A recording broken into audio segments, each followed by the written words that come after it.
o amor me devora, é aqui que mora a felicidade.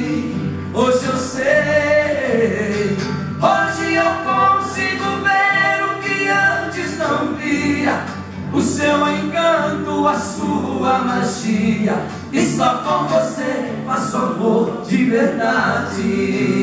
Olha aí, tá vendo só? Às vezes você canta a música, conhece o cantor, mas não conhece o compositor, né? E como é que vem a inspiração assim, Alexandre? É uma coisa de Deus, né? Uma bênção que vem e a gente senta sempre a compor. Tem muitos parceiros, né?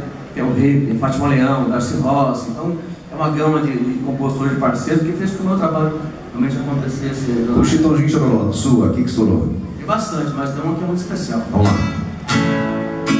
Como é que eu posso ser amigo de alguém que eu tanto amei? Se ainda existe aqui comigo tudo dela, eu não sei. Não sei o que eu vou fazer pra continuar a minha vida assim. Só vocês. Seu amor não é dentro dela, ainda assim. Que maravilha, né? Mais recente, que tem? Recente, nós temos Amor de Violeta, que é muito bacana, né? Vamos lá. Do Eduardo Costa. Eduardo Costa. E se você aceitar o amor de um violeiro, o seu coração vai ser meu paradeiro. Eu e a viola e uma eterna canção.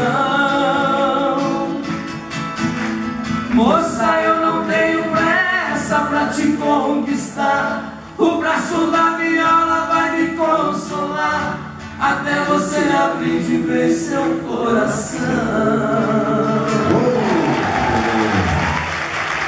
Daqui a pouquinho vou cantar pra gente lá sobre ela, que queria que você prestasse atenção agora nesse recado super especial.